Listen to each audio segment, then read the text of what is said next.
Present किया है। आपने 50 से अधिक नेशनल इंटरनेशनल जर्नल में अपने रिसर्च पेपर पब्लिश किए हैं। ऐसे प्रतिभा की धनी डॉक्टर अमृता पांडे मैडम जी को आज सभी डेलीगेट्स को सुनने का अवसर मिलेगा। मैं आपका हार्दिक अभिनंदन करता हूं मैम। आप साइकोलॉजिक इशू इन एल्डरली पर आज अपना व्याख्यान प्रस्तुत करेंगी। मैं ऑनलाइन मोड पर आपको अपने व्याख्यान के लिए सादर सादर आमंत्रित करता हूं। जी ma'am, please. Thank you so much sir. आपने मेरा जिस तरीके से इंट्रोडक्शन दिया है, मैं अपने आप को बहुत गौरवान्वित महसूस कर रही हूँ। आप सभी का बहुत बहुत आभार। Thank you ma'am. हम शुरू करने से पहले मैं कुछ चीजें पूछना चाहती हूँ sir. Am I very clearly audible? जी जी जी। ठीक है सर। अम, ऐसा करते हैं, मैं स्क्रीन शेयर करने की कोशिश करती हूँ। आप मुझे बताइए मेरी स्क्रीन क्लियर दिख रही है क्या?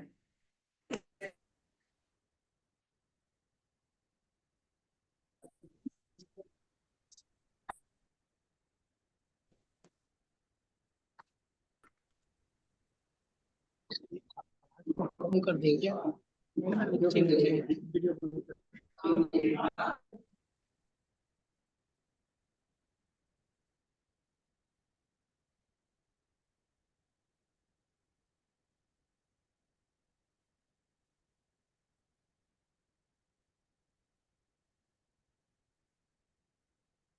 हेलो। जी मैम। जी सर।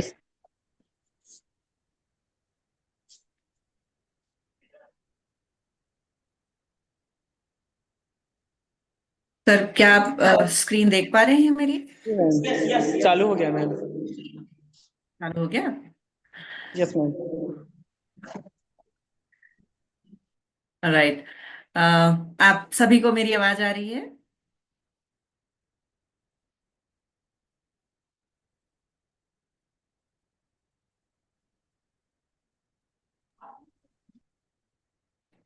हेलो। हेलो।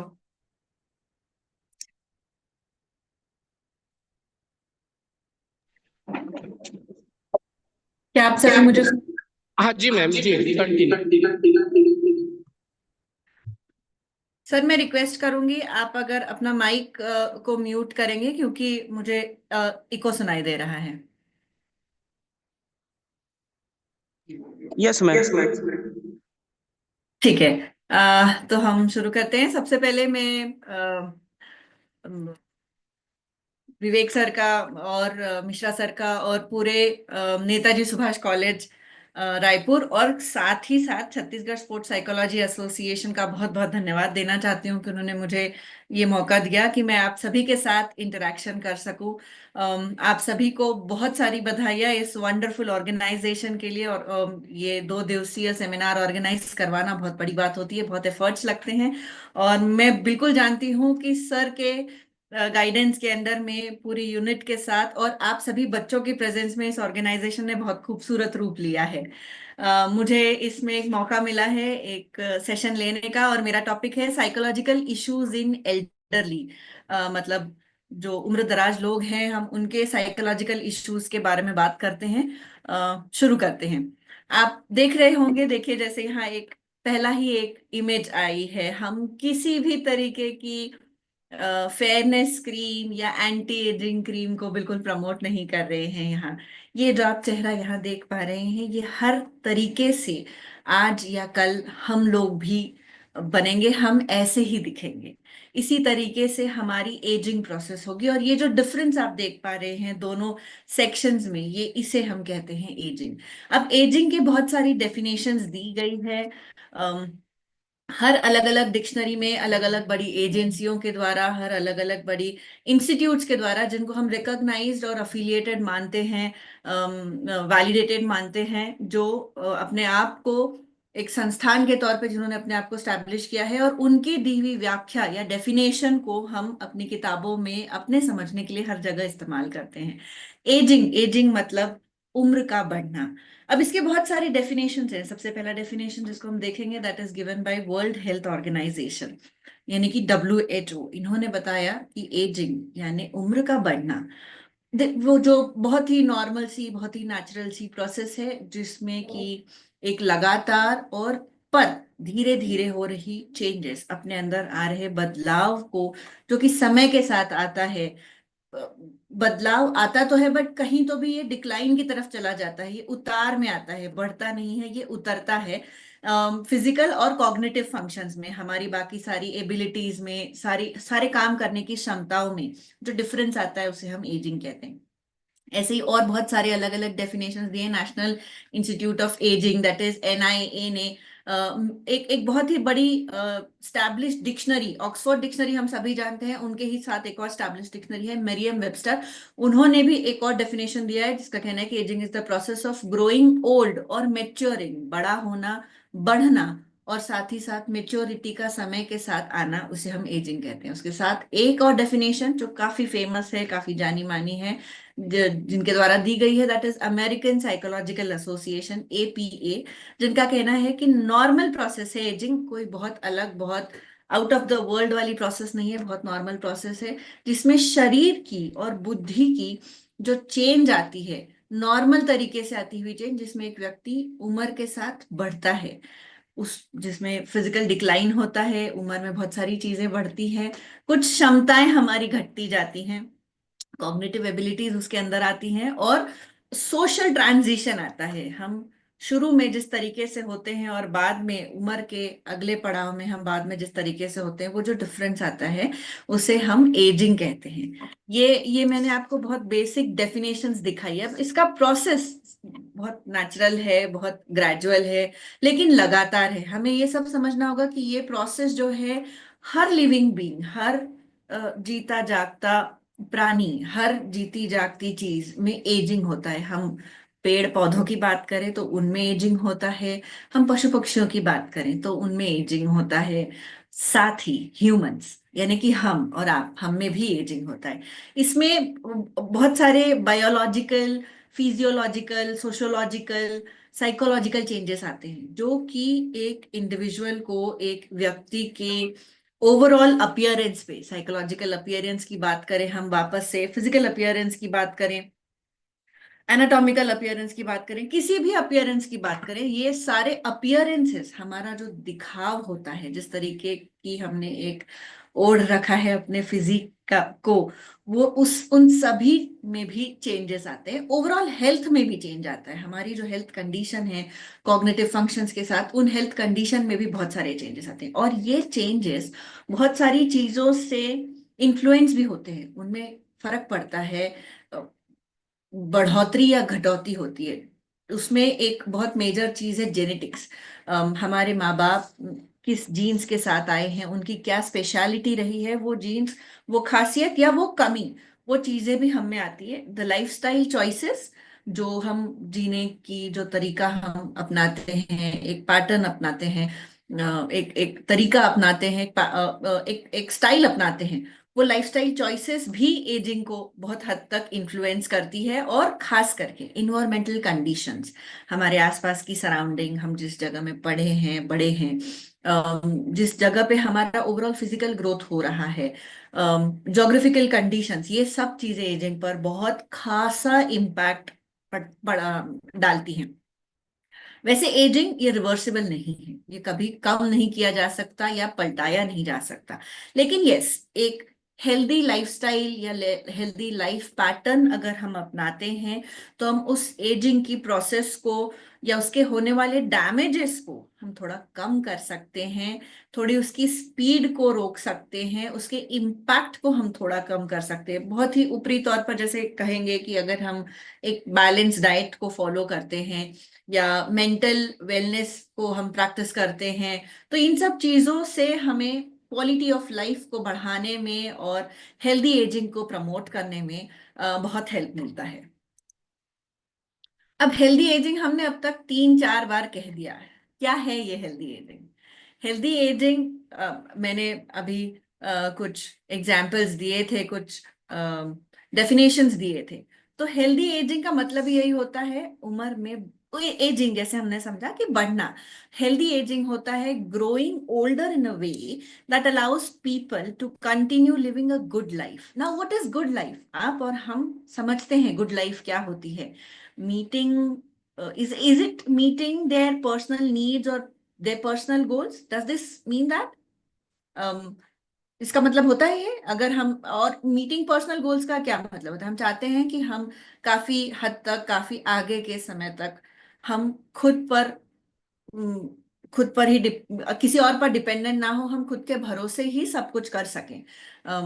बहुत बेसिक सी चीजें होती है, जैसे उठकर वॉशरूम तक जाना। मैं यहाँ देख पा रही हूँ हमारा जो क्राउड बैठा हुआ है, हम में से हर किसी के घर में कोई ना कोई एल्डरली जरूर होंगे। मैं बिल्कुल मानती हूँ कि हमारे घर में कोई ना कोई एल्डरली जरूर होंगे, है ना? आपने अपने घर में दादा नाना, परदादा परनाना भी देखे होंगे, जरूर देखे होंगे।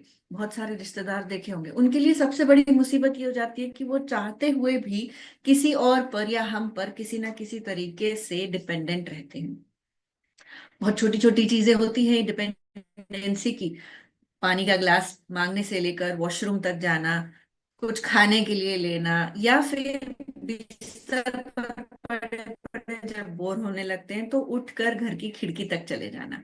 ये सब मैं कहती हूँ अ गुड लाइफ। तो अगर हम ये गुड लाइफ जी सकते हैं तो that is called as healthy ageing. मेरे लिए ये good life is healthy ageing. और अपनी पर्सनल नीड्स को मीट करना, यही रिक्वायरमेंट, मुझे पानी चाहिए है, मुझे खाना खाना है, मुझे कपड़े बदलने हैं, खुद को साफ रखना है, क्योंकि बाय टाइम खुद को साफ रखना भी बहुत इंपॉर्टेंट हो जाता है। तो खुद को साफ रखना है, एक्टिव तरीके से जीना है, और वो सारे काम करने हैं जो अपने इन्वायरमेंट में अपने आसपास हो रहे हों। बहुत छोटा सा एग्जाम्पल और ऐसा है कि हम वॉक करने के लिए कहते हैं बड़े बुजुर्गों को कि आप खुद को एक्टिव रखिए, वॉक कीजिए। Even while they are walking, when they come across a particular creature which is not very much welcomed by them, for example a dog, एक, हम स्ट्रे डॉग्स हमारे आसपास घूमते रहते हैं लोकेलिटी में, सोसाइटी में। तो हम में इतनी ताकत हो, हम इतने मजबूत हो, इतने फिटनेस हम में हो बाय एजिंग के साथ, कि हम अपने आप को उस डॉग से, उस कुत्ते से बचा सके या रोक सके या रिएक्ट कर सके, है ना? This is called as active ageing. खुद को एंगेज रखना, ये भी एक्टिव एजिंग का भाग है। चैलेंजेस को कोप करना, that is resilient ageing. Life में आने वाले सभी चैलेंजेस, बहुत छोटी छोटी चीजें जिंदगी में चैलेंज के तौर पे उभर कर आती है जब हम बात करते हैं बुढ़ापे के साथ। उन चीजों को जब हम बुढ़ापे से जोड़ते हैं, जैसे अगर मुझे वॉक पर जाना है तो नीचे झुककर अपने शू की लेस बांधना। Now at aged life this becomes a task, a challenge. जूते की लेस बांधना भी एक चैलेंज हो जाता है बढ़ती उम्र के साथ। तो अगर मैं इन चीजों को भी ओवरकम कर सकती हूँ तो again this is resilient ageing. ये मेरे जीवन के चैलेंजेस हो जाते हैं मेरी बढ़ती उम्र के साथ। तो इन बढ़ती उम्र के चैलेंजेस को अगर मैं कोप कर पाती हूँ तो this is called as resilient ageing, and again which is diverting us towards active aging. And the last term is successful aging. Now, what is successful aging? Living a long and fulfilling life. Now, bacha, there is this thing that there is this idea, there is no one size fit all definition of aging. या happy, या healthy, या successful, या resilient, या active aging. इसका person to person definition change होगा, हर व्यक्ति के हिसाब से, उसकी लाइफस्टाइल के हिसाब से, उसके चॉइसेस के हिसाब से। चॉइसेस में बहुत सारी चीजें आ जाती है, food choices, atmospherical choices, the way he decides to live himself choices, the way he handles the difficulties of life और the traumas in life choices. ये सब चॉइसेस होते हैं हमारे पास। इन सब परिस्थितियों में एक चॉइस होती है, अक्सर कि हमें उन परिस्थितियों में कैसे रिएक्ट करना है, किस तरीके से रिएक्ट करना है, खुद को कितना काम रखना है, कितना सीरीन रखना है, कितना मॉडरेट रखना है, और उसके ऊपर उन सभी परिस्थितियों पे रिएक्ट करना है।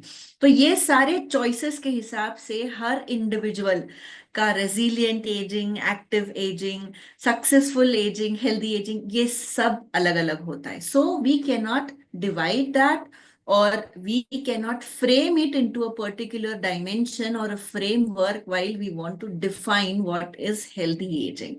वैसे इसके बहुत सारे definitions हैं, हमने अभी देखे, लेकिन उन definitions के ऊपर में हम ये भी मानते हैं कि हेल्दी एजिंग को हम एक पैरामीटर में बांध नहीं सकते, क्योंकि हेल्दी एजिंग हर व्यक्ति के हिसाब से, उसके चॉइसेस के हिसाब से बदलता जाएगा, अलग अलग होगा। तो there can not be a one size fit all वाला concept with healthy ageing. Now one reason for this confusion कि ये ऐसा क्यों नहीं आता है, इज दिस प्रोसेस, एजिंग, उम्र बढ़ने की process is very very complex, बहुत बहुत डिफिकल्ट है, बहुत जटिल है, बहुत एक दूसरे से उलझी हुई है। इसमें बहुत सारे बायोलॉजिकल चेंजेस भी आते हैं। जैसे हम पूछ सकते हैं कि एक हेल्दी एजिंग कैसा दिखता है, what do you mean by a healthy ageing, और ये दूसरों के एजिंग से, जो हम कह सकते हैं कि हेल्दी एजिंग नहीं है, उनसे कितना डिफरेंट है, उनसे कितना अलग है। अब ये सभी डिफरेंसेस पर प्रभाव पड़ता है उनके कल्चर का, उनके बैकग्राउंड का, उनकी लाइफस्टाइल का, उनके फूड चॉइसेस का, उनके पास्ट हैबिट्स का। अब इस पे बहुत सारे डिबेट्स भी चल रहे होते हैं कि हेल्थ यानी एग्जैक्टली क्या। आप सभी फिजिकल एजुकेशन फील्ड से बिलोंग करते हैं, मैं मानती हूँ और मैं समझती हूँ कि हेल्थ की डेफिनेशन पे जो डिबेट आज भी चल रहा है, उसका मतलब क्या है। हम बिल्कुल बेसिक डेफिनेशन जो चल रही है, that is free from illness वाले कॉन्सेप्ट के साथ अगर चलते हैं, तो फ्री फ्रॉम इलनेस में इलनेस बहुत सारी आ जाती है। Are we considering mental illness into that? Are we considering social illness into that? And are we considering the emotional well-being of a person into free from illness from that? क्या हम इन सभी चीजों को कंसीडर कर रहे हैं? और अगर हम इन चीजों को कंसीडर कर रहे हैं, तो इन्हीं चीजों के साथ फिर हेल्दी एजिंग भी आ जाता है, क्योंकि हेल्थ के अंदर में ये सभी चीजें आती है। तो अगर हेल्थ के अंदर में ये सभी चीजें आती है, तो हेल्दी एजिंग में भी ये सभी आयाम आ जाएंगे। इन सभी चीजों को हम कंसिडर करेंगे। अब अगर हम हेल्दी एजिंग के कंसेप्ट, जो कि बहुत वाइडली एक्सेप्टेड डेफिनेशन आप यहाँ देख रहे हैं, वो हम देख रहे हैं, तो बहुत सारी चीजें अभी भी उसमें सोचने लायक बन जाती है। मतलब एक एक रिसर्च के बारे में मैंने यहाँ लिखा है कि it is very important to find a very clear understanding. हमें समझना बहुत जरूरी होगा, ताकि ये हेल्दी एजिंग का कंसेप्ट समझना बहुत जरूरी होगा, ताकि द ईयर ऑफ 2030 ये आइडेंटिफाई कर पाए कि 2030 के साल 2030 आते आते एक पर्सन अगर हेल्दी एजिंग की तरफ बढ़ना चाहे, तो उसके लिए उसे क्या बेस्ट पॉसिबल वे हो सकता है। अभी से जो इंसान आज 2020 में है, वो 2030 में आते आते अगर एजेड कहलाएगा, तो उसके लिए उसको ये 10 साल में कौन सी लाइफस्टाइल अपनानी होगी, ये सब समझने के लिए हमें इस कंसेप्ट को समझना बहुत जरूरी होगा। अब आगे बढ़ते हैं इसके लिए। बहुत बहुत सिंपल सा process of getting ageing is the process of getting older. Now as the time goes by, जैसे जैसे समय बीतता है, हमारा शरीर ये अलग अलग तरीकों से बदलता जाता है। अपने अलग इनके अपने अलग पैटर्न्स होते हैं। आर स्किन में wrinkle, muscles might become very weak, और our energy levels can also drop. हमें थकान महसूस होती है काम करते करते। हम अक्सर देखेंगे हमारे पिताजी को या उनके पिताजी को, कि वो कहते हैं काम करके आने के बाद, कहते हैं यार अब थक जाता हूँ, अब परेशान हो जाता हूँ, अब जल्दी कोप अप नहीं कर पाता हूँ। गाड़ी चलाते वक्त अक्सर हमारे पेरेंट्स या ग्रैंड पेरेंट्स ये कहते अब सूझता नहीं है, समझ नहीं आता है, रैंडमली रिएक्ट करना, रिएक्शन टाइम कम हो जाता है। तो हर किसी का, इंसान बाय एजिंग में ये कॉमन चीजें हमें दिखाई देती हैं। रिंकल्स मतलब स्किन का लूज पड़ना, मसल्स बहुत कमजोर हो जाना, हाथ पैर में दर्द, जोड़ों में जकड़न, और एनर्जी लेवल ये कम हो जाना। But this is not just getting older physically, बुढ़ापा आना या बढ़ना, उम्र का बढ़ना, ये सिर्फ फिजिकली नहीं होता है। It also affects how we think, हम कैसे सोचते हैं, हम कैसा बिहेव करते हैं, कैसा महसूस करते हैं, how we feel and how we interact with the world. अपने आसपास के लोगों से, अपने समाज से, अपने सोसाइटी से हम किस तरीके का इंटरेक्शन करते हैं, एजिंग का उस पर भी बहुत बड़ा प्रभाव पड़ता है। अब एवरीबडी एक्सपीरियंस एजिंग, हम में से हर किसी को एजिंग के प्रोसेस से गुजरना ही है, बट हर किसी का ये प्रोसेस अलग रहेगा। Everybody is going to experience ageing differently, and yes, some people might feel a bit younger and healthy for a long time, while others may face problem with health issues, health challenges as they get older. As I said earlier, there is no one size fits all. सबके ageing का concept, सबके ageing के experiences ये बिल्कुल अलग होते हैं. Now it is a very very natural part of life that happens to everyone around. But how can we get influenced by many things like our lifestyle, genetics जिसकी हमने बात करी, and the environment around us. इन सभी चीजों का impact पड़ता है. अब जैसे हम देख रहे हैं कि जो ग्लोबल पॉपुलेशन है ये बढ़ती जा रही है, ये आगे आगे आगे आगे की तरफ सरकता जा रहा है, और इसकी गति नहीं है. It is it is continuing at an unprecedented rate. At this rate, understanding and addressing all these psychological challenges faced by older adults, it is now a critical era of research and intervention. आज के date में इन चीजों को समझना एक बहुत ही महत्वपूर्ण factor हो गया है, जिसके ऊपर इसको समझना और इसको रिसर्च करना और आइडेंटिफाई करना जरूरी है.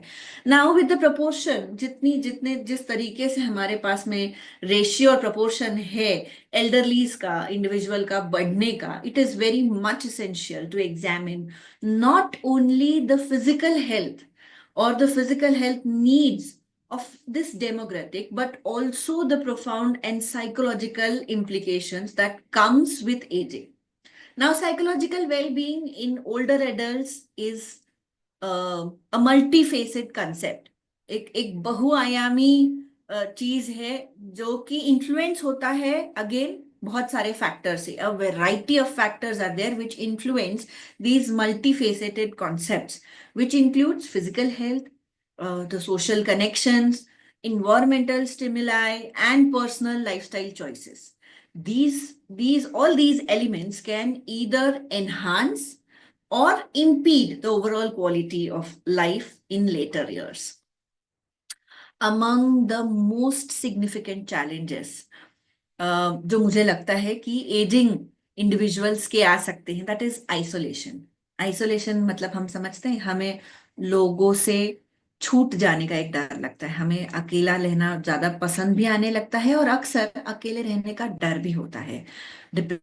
है, एंजाइटी आ जाती है, cognitive decline is another feeling is which happens along with aging. Now, these social disconnections and this lack of meaningful engagement can exacerbate these issues, leading to diminished sense of purpose and decline in mental health.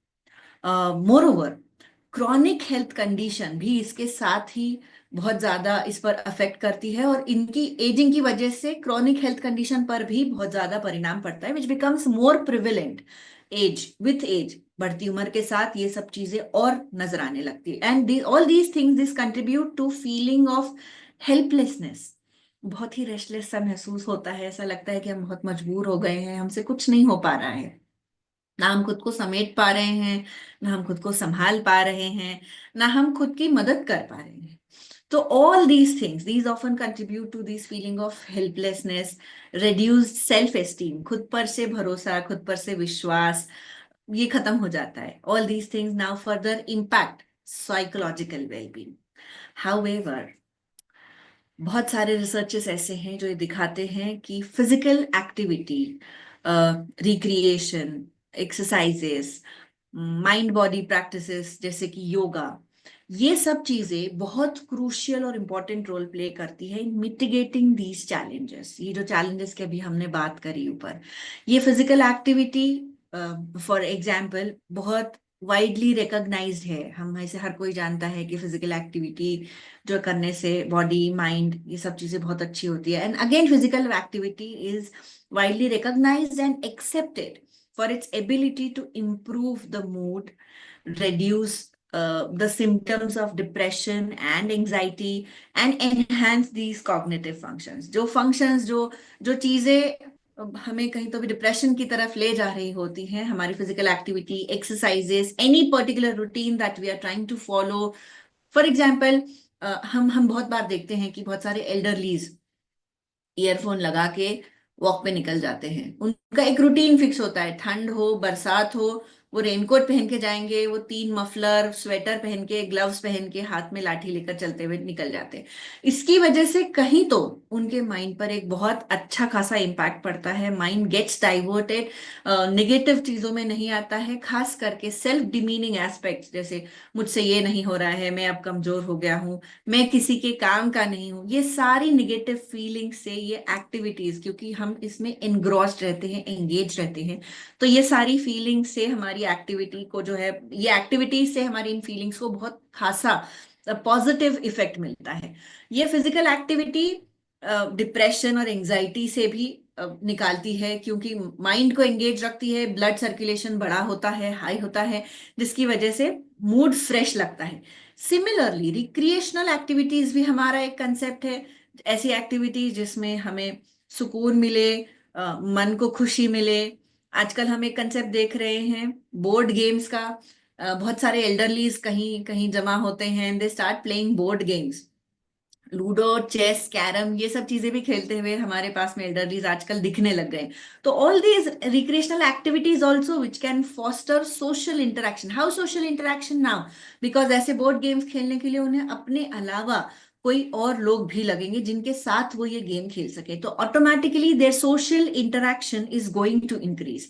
तो all these recreational activities which is going to ultimately foster their social interaction and personal fulfillment are very much vital for countering the negative effects of isolation and monotony। ये दोनों ही चीजें बढ़ती उम्र के साथ इंसान पर बहुत ही गहरा इम्पैक्ट डालती है। अब इसके साथ एक तीसरा कंसेप्ट, हमने बात की फिजिकल एक्टिविटीज की, हमने बात की रिक्रिएशनल एक्टिविटीज की, अब हम तीसरे कंसेप्ट की तरफ जाते हैं which is yoga. Now, yoga, with its focus on mindfulness, flexibility, relaxation, इन सब चीजों के साथ योगा ने ये भी डेमोन्स्ट्रेट किया कि मेंटल फिटनेस पर, मेंटल हेल्थ पर योगा का बहुत अच्छा इम्पैक्ट होता है, जिसकी वजह से older adults, it becomes easier for the older adults to manage stress, improve their emotional resilience as well, and cultivate a sense of inner peace. Whenever a person is peaceful from inside, he gets very less stressed, he gets very less disturbed or objectified as well. अब इस paper में ये जो हम topic आज हम discuss कर रहे हैं, इस टॉपिक में आज के इस सेशन में हम इन्हीं सब साइकोलॉजिकल चैलेंजेस जो कि एक एल्डरली फेस करता है इसके बारे में बात करेंगे। We'll be emphasising more on the importance of adopting a holistic overall approach to the mental health by exploring the very important and very pivotal role of physical activity, recreation, yoga. We are aiming here to underscore how these practices can significantly contribute in enhancing the psychological challenges or well-being which is experienced by older adults, or not only older adults but anyone who is aging, जिनकी उम्र बढ़ रही है, and it will definitely help them age with grace, also with vitality and purpose and a high quality of life. अब इन चीजों के ऊपर बात करने से पहले हमें ये देखना होगा कि एल्डरलीज में, यानी कि बढ़ती उम्र के लोगों में बुजुर्गों में जो बेसिक साइकोलॉजिकल इश्यूज हैं वो क्या होते हैं। बहुत ही बेसिक साइकोलॉजिकल इश्यूज एल्डरलीज में, जैसा आप देख सकते हो यहाँ पे स्टेज वाइज होता है। One is depression, next is anxiety, third is cognitive decline and fourth is loneliness and social isolation. इन सभी चीजों के बारे में हमने अभी बात की थी। अब इन पर थोड़ा सा और डिटेल में चर्चा करते हैं। Depression, now depression is very common among the older adults and can happen for many reasons. Now for example, a person may feel depressed, और उसे बुरा लग सकता है और लो फील हो सकता है बिकॉज ऑफ हेल्थ प्रॉब्लम्स।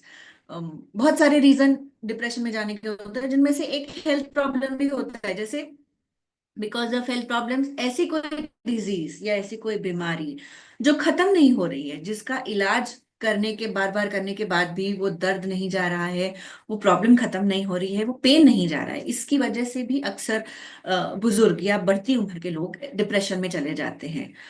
इनके अलावा death of spouse is also one of the major reason, loss of loved ones, counterparts, हम किसी के हस्बैंड या किसी के वाइफ, किसी की मदर, किसी के father, any of the closed one, जिनसे हम नजदीक होते हैं बढ़ती उम्र के साथ, उनका हमें समय से पहले छोड़ जाना, ये चीजें भी डिप्रेशन की तरफ ले जाती है। क्योंकि ऐसे सिचुएशन में the thing that hits them the most is the sense of feeling alone, अकेलापन महसूस होता है। इन सब चीजों के साथ वो किसी से बात नहीं करना चाहते, लोगों से बात करना अवॉइड करना चाहते हैं, अकेलेपन में ही रहना चाहते हैं, और इन वजह से भी कई बार लोगों को डिप्रेस्ड फील होता है।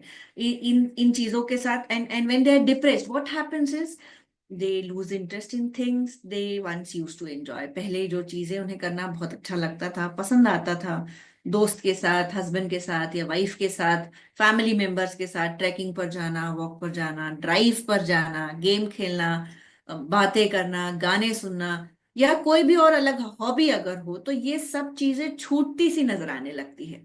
तो ये सब चीजें, ये चीजें जो एक समय में उन्होंने बहुत एंजॉय करी थी, वो सब चीजें छूटती सी नजर आती हैं, और इसकी वजह से they feel sad and resulting to most of the times having trouble in sleeping और स्लीपिंग टू मच। ये दोनों ही चीजें डिप्रेशन की निशानी है। हम अक्सर ये मानते हैं कि डिप्रेशन में नींद चली जाती है।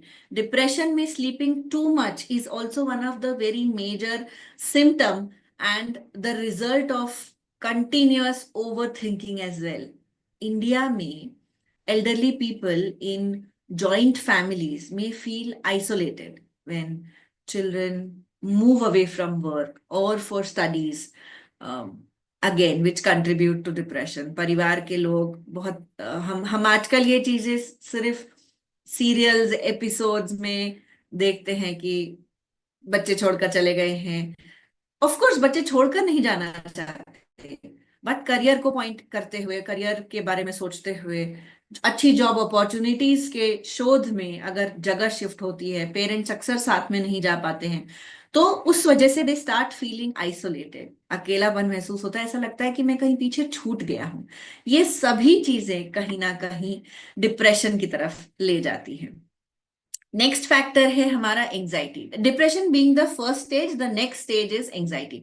अब anxiety is again very common, जो हेल्थ ओल्डरली पीपल में दिख रहा है। जैसे जैसे उनकी उम्र बढ़ती जाती है, वो ज्यादा सोचते हैं, ज्यादा चिंता करने लगते हैं, चिंता करने के बहुत सारे विषय उनके पास आ जाते हैं।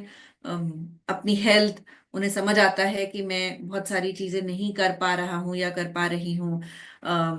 मैं अपना खुद का ख्याल, ये गिरती उम्र के साथ मैं अपना खुद का ख्याल कितना रख सकता हूँ, कितना संभाल सकता हूँ खुद को, कहीं मेरे पास पैसे तो खत्म नहीं हो जाएंगे, अगर पैसे खत्म हो जाएंगे तो मैं किस पर डिपेंडेंट हो सकता हूँ, किसके ऊपर, ऑन हुम कैन आई रिलाई। ऐसी बहुत सारी चीजें होती है जिसकी वजह से दे कॉन्स्टेंटली फील अनईजी, एक रेस्टलेसनेस सा आभास होते रहता है उन्हें, वो खुद को बहुत थका हुआ सा, मजबूर, डिपेंडेंट सा महसूस करने लगते हैं। And with all these feelings they have trouble in relaxing down, अपने आप को शांत ही नहीं कर पाते, and even feel physical symptoms like heart racing और मसल टाइटनिंग एज वेल। अक्सर आप पाएंगे वो कहते हैं जी मचल रहा है या घबराहट सी हो रही है। तो all these things are nothing but their over thinking, और और ऑल दीज एंजाइटीज और टेंशन और which is arising out of this multiple thoughts. अब इसका एक बहुत छोटा सा एग्जाम्पल है कि हम गांव में और घरों में अक्सर देखते हैं कि अक्सर गांव की अगर हम बात करें तो गांव के जो लोग होते हैं, जो एल्डरली हैं, जो उम्र दराज हो रहे हैं, जो बढ़ते जा रहे हैं, उनमें कहीं ना कहीं एक डर ऐसा आ जाता है कि क्योंकि मैं गांव में हूं तो मेरे पास में सारी फैसिलिटीज अवेलेबल नहीं है। अगर कल को मुझे कोई हेल्थ इश्यू होता है तो शायद मुझे किसी मेडिकल केयर तक, अच्छे डॉक्टर तक, अच्छे ट्रीटमेंट तक एक्सेस इजीली तुरंत नहीं मिल पाएगा। अगेन, भले ही वो बीमार ना हो अभी, लेकिन वो यही सोच सोच के बीमार पड़ जाते हैं कि अगर मैं बीमार हो गया तो मुझे मेडिकल केयर नहीं मिलेगी क्योंकि मैं गांव में हूं या ऐसी जगह पर हूं, आइसोलेटेड जगह पर हूं जहां पे मेडिकल ट्रीटमेंट तुरंत अवेलेबल नहीं है। And all such over thinking can again trigger to anxiety. Third very important thing that we are talking about is cognitive decline. अब कॉग्निटिव डिक्लाइन भी एज रिलेटेड होता है। हियर इन सम में experience memory loss और trouble thinking very clearly. इसको हम cognitive decline कहते हैं। कॉग्निटिव डिक्लाइन का बहुत सीधा सरल एग्जाम्पल जो बहुत कॉमन है, बहुत आम है, हम में से हर किसी ने या तो किसी को देखा है करते हुए या सुना है, दैट इज चश्मा सर पर रखकर भूल जाना। This is the very basic example of cognitive decline. धीरे धीरे, this does not mean memory loss, याददाश्त नहीं चली गई है। अगर हम चश्मा सर पर रखकर भूल गए हैं, चाबी कहाँ रखी है ये भूल गए हैं, इसका ये मतलब नहीं होता है कि हमारी याददाश्त चली गई है। But then this is temporary memory loss और trouble thinking clearly, we are unable to think very clearly. इसका extended case can be Alzheimer's और डिमेंशिया, जो साइकोलॉजिकल एस्पेक्ट्स में साइकोलॉजिकली बहुत ज्यादा इम्पैक्ट करती है। But then these are the starting range of cognitive decline, जो कि अगेन बढ़ती उम्र का एक सॉरी बहुत बड़ा एग्जाम्पल है।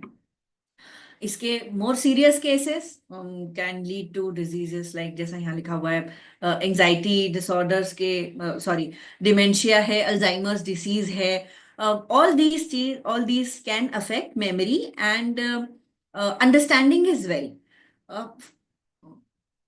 हम जानते हैं, हम देखते हैं कि एग्जाम्पल के तौर पे जिनकी उम्र हो गई है उनसे आप पूछिए कि आपके किसी फैमिली मेंबर का आप नाम बताइए जो कुछ 2-4 साल बाद उनसे मिल रहे हैं या उन्हें देख रहे हैं, वो अक्सर उनका नाम भूल जाते हैं। उन्हें ये तो याद आता है कि मैं इसे जानता हूं, पर अक्सर उस समय वो उनका नाम भूल जाते हैं, वो पर्टिकुलर रिश्ता भूल जाते हैं। और ऐसी चीजें, मैंने अपना सामान कहाँ रख दिया, मैंने अपनी दवाई ली या नहीं ली, ये चीजें, ये जो बातें हैं, ये इनको बहुत ज्यादा फ्रस्ट्रेट फील करवाती। All these things they it makes them frustrated, confused and very less confident about themselves. उन्हें बार बार यही लगता रहता है कि बहुत छोटी छोटी सी चीजें जो मुझे अभी याद थी, मैं जानता था, मैं समझता था, अभी मुझे याद नहीं आ रहा है। And all these frustration leads to cognitive decline again as well. और ये ही चीजें साइकोलॉजिकल, कॉमन साइकोलॉजिकल इश्यूज के अंदर आती हैं। इसका आखिरी पड़ाव है लोनलीनेस एंड सोशल आइसोलेशन। अकेला रहना अच्छा लगने लगता है कई बार, और अकेले रहने से दुख भी होता है। Now loneliness is again a very big issue for many elderlies in India. हमारे पास जब कोई मेंबर, कोई परिवार का व्यक्ति जब उम्र हो जाती है, एक फिक्स एज पर आ जाते हैं, तो वो रिटायर होते हैं अपने अपने जॉब से, वो रिटायरमेंट लेते हैं या उनको रिटायरमेंट दिया जाता है। Now after retirement we will see that many of them feel disconnected from the daily activities. ऐसा लगता है कि रोजमर्रा की जिंदगी से, रोजमर्रा के काम से एक कटाव सा आ गया है, वो कनेक्शन ही खत्म हो गया है।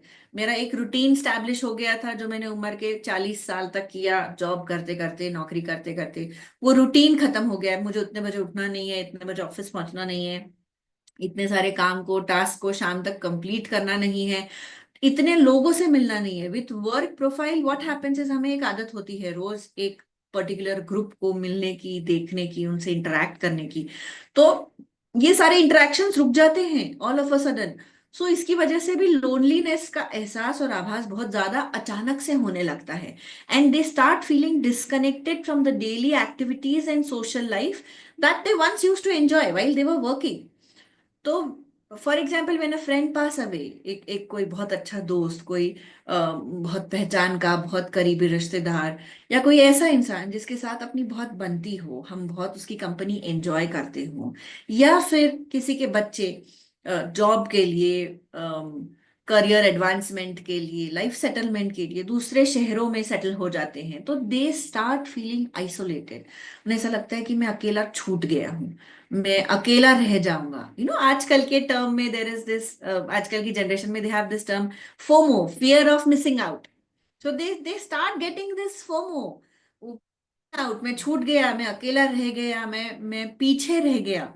ये सारी चीजें उनके मेंटल हेल्थ को और भी ज्यादा वर्स कर देती है। ये lack of social interaction can lead to the feeling of sadness, worry, worthlessness, मेरी कोई वैल्यू नहीं है, मेरी किसी को जरूरत नहीं है, and all these things they comprise and making their mental health even worse. Now, for example, an elderly woman in a village, गांव में रहने वाली कोई ऐसी जिसके बच्चे शहर में पढ़ने के लिए, बढ़ने के लिए, नौकरी के लिए चले गए हों, वो साल भर में एक ही बार आते हों, तो ऐसी वृद्ध महिला के बारे में आप सोचिए, उनको कितना डिप्रेशन होता होगा, कितना एंजाइटी होती होगी, और हमेशा ये लगता होगा कि मैं अपने बच्चों से, अपने परिवार से छूट गई, अलग हो गई। क्या मेरी जरूरत नहीं बची है? क्या क्या मेरी रिक्वायरमेंट नहीं है? ये शायद उन्हें लगता होगा। तो इन वेरी सिंपल टर्म्स, ये चार बेसिक टर्म्स हमने देखे, जो आप यहाँ पे एक छोटा सा इमेज भी देख पा रहे होंगे, जो समय के साथ, व्यक्ति विशेष के जीवन के समय के साथ बढ़ता जाता है। ये चेंज नजर में, आंखों में, देखने के तरीके में, सोच में, चेहरे में, ये बढ़ाव आता जाता है जो समय के साथ बढ़ता है। ये सारी चीजें समय के साथ बढ़ती हैं। अब हम डिप्रेशन, ये तो हमने बहुत बेसिक तरीके से हमने चार चीजें जान ली है। अब डिप्रेशन इन एल्डरली पीपल का रीजन भी हम देख लेते हैं। थोड़े से नेगेटिव थॉट्स, ये शायद अच्छा नहीं हो रहा है, ये अच्छा नहीं हो पाएगा, मेरे साथ ये गलत हुआ था बचपन में या बढ़ती उम्र में, मैं सही जगह जॉब नहीं कर पाया, मेरे चॉइसेस सही नहीं रहे, कोई ट्रैजिक इंसिडेंट, मुझसे ये गलती हो गई, गलत डिसीजन लाइफ के ले लिए गए, डिमेंशिया, एनोरेक्सिया। एनोरेक्सिया आजकल एक बहुत बड़ी बीमारी है, जो सिम्टम है, जो बीमारी के तौर पे उभर के आ रही है। Anorexia is not being satisfied by the physique or the body that you are blessed with already, like, और खास करके फीमेल्स में ये बीमारी बहुत ज्यादा देखी जा रही है। that is, they are never happy and satisfied with the body that they are having, and that's why they start going on an extreme fasting, they reduce eating, खाना खाना कम कर देते हैं, जितना जरूरत है उतना प्रोटीन, न्यूट्रिएंट्स, वाइटामिन और मिनरल्स ये इनटेक नहीं हो पाता है, और ऐसा उन्हें बार बार ऐसा लगता रहता है कि I am getting obese, I am getting overweight, my body is changing drastically, and for that उनको एक ही सोल्यूशन नजर आता है, खाना खाना कम कर देना। तो ये भी एक चीज हमें बढ़ती उम्र के लोगों के साथ नजर आती है। उन्हें बार बार ऐसा लगता रहता है कि मैं कम खाऊंगा तो मुझे शरीर में कम तकलीफें होंगी, शायद मैं ओवरवेट नहीं रहूंगा, मैं कहीं गिर जाऊं तो मुझे उठाने वालों को तकलीफ नहीं होनी चाहिए, इसलिए वो अपना वेट कंट्रोल करने के लिए उम्र के एल्डरली साइड पे आने के बाद, बढ़ती उम्र में आने के बाद वो खाना खाना कम कर देते हैं। तो ये भी, एनोरेक्सिया भी is also a very major reason of depression, क्योंकि खाना कम कर देने के बाद जो essential vitamin, minerals, nutrients, proteins होते हैं, जो हर तरीके से हमें अपने आप को मेंटेन करने के लिए लगते हैं, वो सभी चीजों में घटाव आ जाता है। इनएक्टिविटी, आजकल एक चीज और आ रही है, not only the youngsters but also the elders are getting more habituated of mobile phones into their hands. तो एल्डरलीज भी इनएक्टिविटी का शिकार होते हैं when they prefer not going out, not going on for walks, और आजकल हम देखते हैं, देखिए हर जगह, हर गली में एक दो लेन के बाद में ग्रीन जिम्स बने हुए हैं, जहाँ पे बेसिक मशीनरी लगी है, जो कि एल्डरलीज के लाइफस्टाइल को इम्पैक्ट कर सकती है, लाइफस्टाइल को ग्रो कर सकती है, और हेल्थ के ऊपर बहुत अच्छा इम्पैक्ट कर सकती है। But the question is, Are they being active enough to go onto those green gyms and take the use or utilize those facilities? Are they actually doing it? But then what they do is, most of the time they prefer sitting behind in the comfort of their homes and watching and scrolling mobile phones, social media pages like Instagram, YouTube, and arguing on the news articles or the news things which is mentioned into the constant news channels. इसी के साथ social isolation आ जाता है, क्योंकि बाहर नहीं जाते हैं, कम लोगों से मिलते हैं, कम लोगों से इंटरेक्शन होता है, अम, अम, लोग, सोसाइटी, ये सब चीजों से एक कटाव सा होता जाता है, और इसकी वजह से सोशल आइसोलेशन हो जाता है। फिर बाद में उन्हें ऐसा लगता है मैं तो छूट गया, अलग रह गया, है ना। इसी के साथ फिर हेल्थ इश्यूज अलग अलग आने लग जाते हैं। कुछ लोगों में कुछ लेवल तक अल्कोहल कंजम्पशन भी दिखाई देता है। This also might be because of some of the tragic incident they might have happened और experienced in to their life, पुरानी हैबिट, या फॉर रिक्रिएशन और फॉर जनरल पर्पसेस। लेकिन अल्कोहल कंटेंट का कंजम्पशन भी डिप्रेशन का कारण होता है। And moreover, most important thing जो हम अक्सर इग्नोर कर देते हैं या हम इसके ऊपर सोचते ही नहीं है, दैट इज मेडिकेशन। बढ़ती उम्र के साथ, I am talking about medication and not meditation. Medication, दवाइयां, बढ़ती उम्र के साथ बहुत सारी बीमारियां होती हैं, तो जाहिर सी बात है कि दवाइयों का इंटेक भी बढ़ जाता है। तो ये दवाइयों का भी साइड इफेक्ट होता है which can ultimately lead to depression. दूसरा हमारा टॉपिक था एंजाइटी। नाउ एंजाइटी डिसऑर्डर, जिसके बारे में बहुत ही जनरलाइज एंजाइटी डिसऑर्डर, जीएडी जिसको कहते हैं, पैनिक अटैक होता है, फोबिया होता है, किसी नई चीज का अजीब सा डर, कॉमनली एल्डरलीज में दिखाई देता है। ये चीजें इसमें देखी जाती है। अब इसमें बहुत सारी चीजें हो जाती है एल्डरलीज में। एंजाइटी का एक major reason is fear of falling, मैं गिर जाऊंगा, मैं बैलेंस नहीं कर पाऊंगा खुद को, और मेरी डिपेंडेंसी खुद के ऊपर से खत्म हो जाएगी। मैं जो हर चीज के लिए खुद पर ही अवलंबित था, मैं खुद ही अपना काम कर सकता था, तो मेरी किसी और पे डिपेंडेंसी आ जाएगी। एक बहुत फ्रेश एग्जाम्पल और कॉमन एग्जाम्पल है इसका। आप देखेंगे कि बुढ़ापे में आते आते अक्सर, वृद्ध अवस्था में आते आते अक्सर लोगों को लाठी की जरूरत पड़ती है to have that balance while walking. But then initial days में they refuse to take it. उन्हें ऐसा लगता है कि नहीं, मैं खुद ही बैलेंस कर लूंगा, मुझे एक और सहारे की जरूरत नहीं है। तो this decline in the initial days, that is the fear of falling और लॉस ऑफ इंडिपेंडेंस। ये भी एक एंजाइटी का बहुत बड़ा कारण होता है।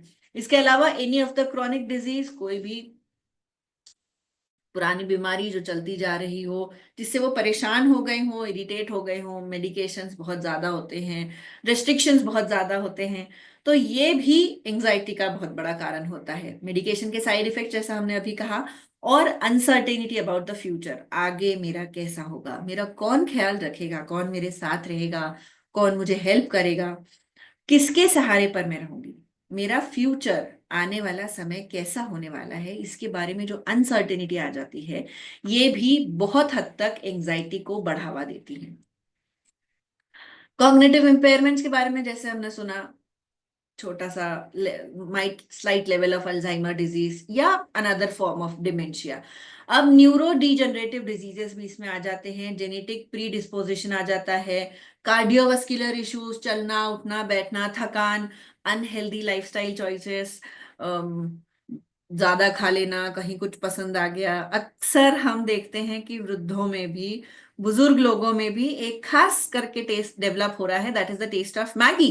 They have all of a sudden started liking Maggie. Have you ever thought ki why they are preferring Maggie over healthy food items?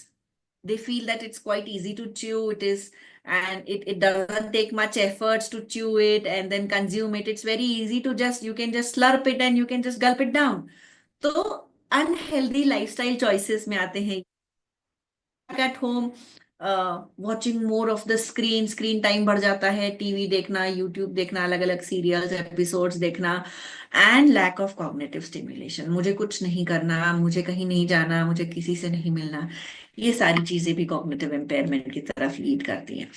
Now many elderly individuals experience this social isolation due to the fear of retirement कहिए, loneliness कहिए, या ऐसे factors, अपने साथ रहने वाले लोग, हमारे ग्रुप वाले लोग जिनको हमने खो दिया हो, मोबिलिटी इश्यूज खो दी हो, इन सभी चीजों को कंट्रीब्यूट करके मेरी कोई वैल्यू नहीं है, मेरी कोई जरूरत नहीं है, वर्थलेसनेस, डिप्रेशन, और ये सारी चीजें जो फर्दर मेंटल हेल्थ को डिटोरिएट करती है, कमजोर करती है, की तरफ ले जाती है। अब इसके बहुत सारे कॉजेज भी हैं।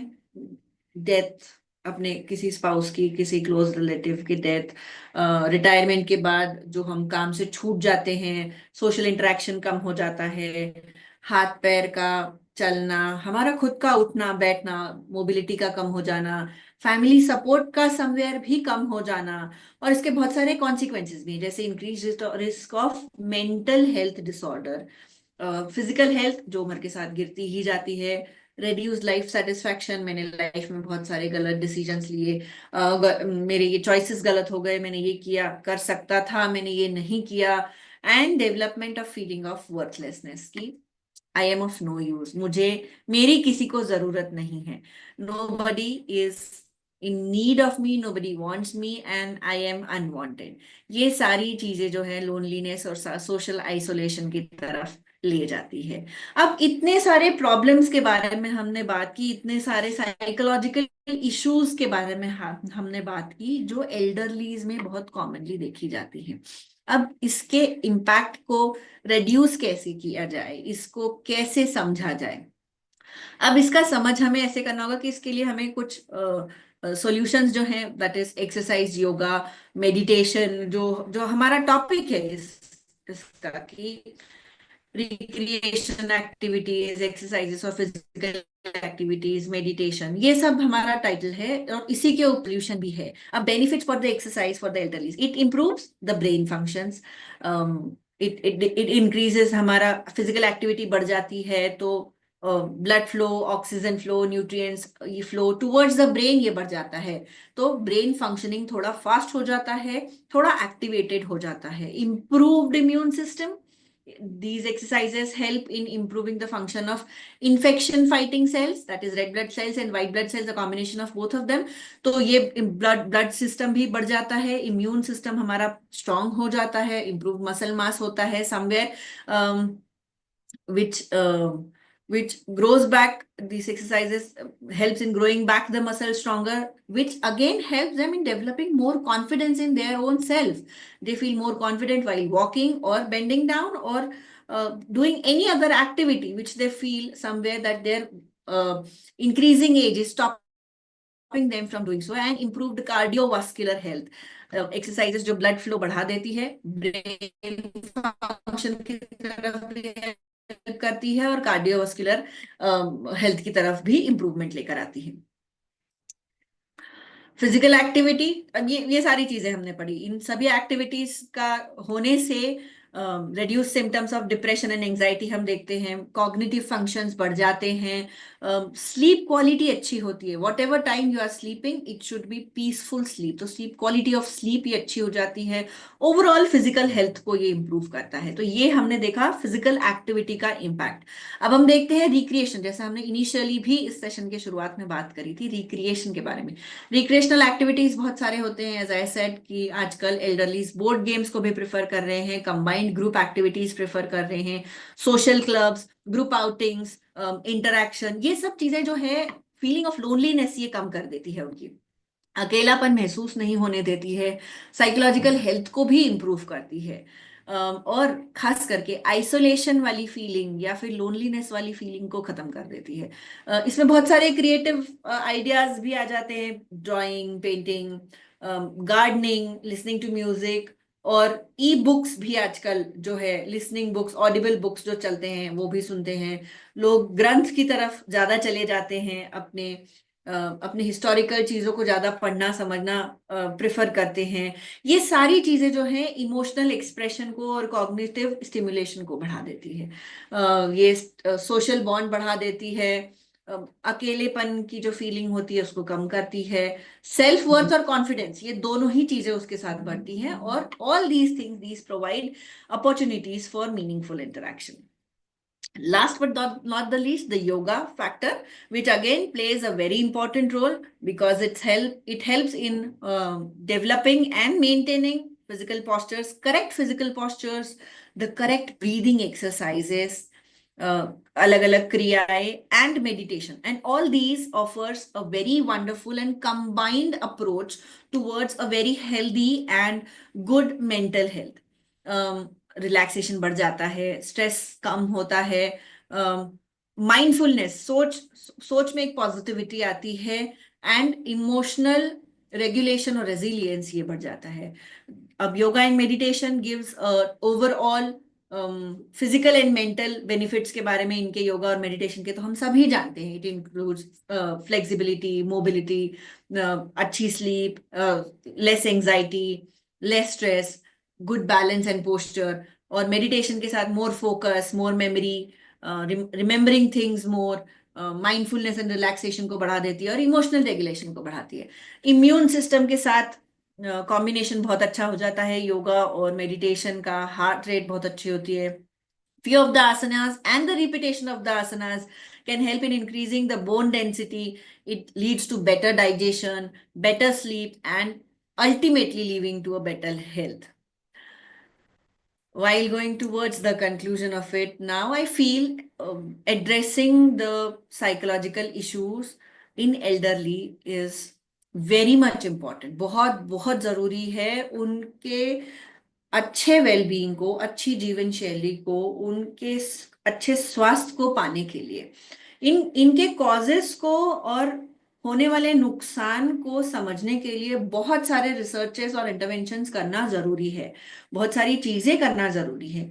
इसमें फिजिकल एक्टिविटीज डेफिनेटली बढ़ावा देती है चीजों को पॉजिटिव करने की तरफ, चीजों को एजिंग के जो ड्रॉबैक्स है उसके इम्पैक्ट को कम करने के लिए physical activity, recreational activities, yogasanas, ये चीजें बहुत ज्यादा हेल्प करती है. इसके ये बहुत सारे बहुआयामी जो अप्रोच है जिनमें हम फिजिकल एक्टिविटी, हम रिक्रिएशनल एक्टिविटी, योगा को हम लेते हैं, ये जो बहुआयामी अप्रोच है ये बहुत सारे हेल्थ केयर प्रोवाइडर्स भी प्रोवाइड करते हैं. फैमिली मेंबर्स में मिल जाएंगे, कम्युनिटी सेंटर्स में मिल जाएंगे, क्लब्स, ऑर्गेनाइजेशंस में मिल जाएंगे.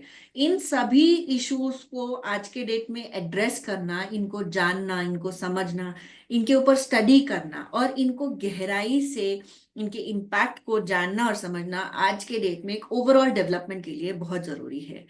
ये इन्वायरमेंट एक अच्छा डेवलप करेगी जो कि overall physical, emotional, social wellbeing को बढ़ाएगा, and which will definitely ensure a healthier and happy ageing population.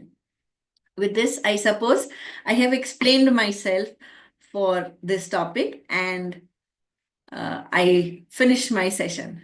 Over to you, Rakesh sir.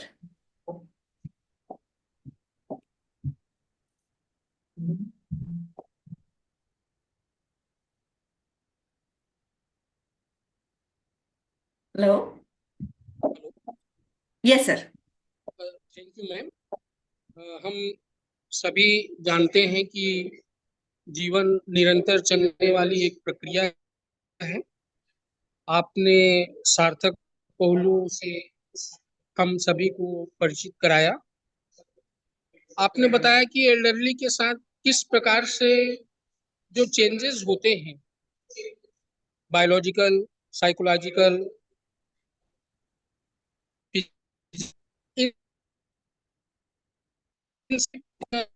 के माध्यम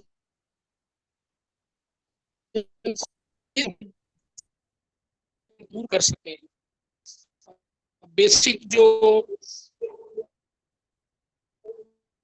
लाइफ में होता है, आता है, इससे हम दूर कैसे करें, रिड्यूस कैसे करें, आपने सार्थक पहलुओं से हमें परिचित कराया. आपका बहुत बहुत धन्यवाद मैडम. आपने बहुमूल्य समय इस 2 दिवसीय सेमिनार में महाविद्यालय को दिया. आपका आभार व्यक्त कर है मैडम. कुछ अगर कोई पूछना चाहे तो मैं 2 मिनट का समय लेना चाहूंगा.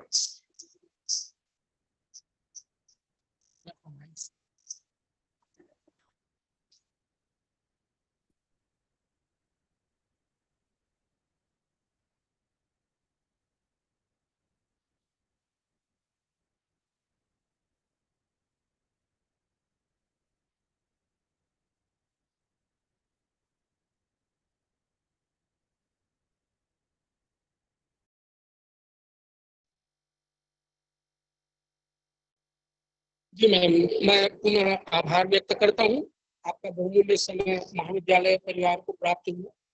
आने वाले समय में इस तरह के ऑर्गेनाइज अगर कार्यक्रम किए जाते हैं तो आपका फिर से हमें स्नेह और आशीर्वाद प्राप्त होता रहेगा। इन्हीं शुभकामनाओं के साथ मैं पुनः आपका आभार व्यक्त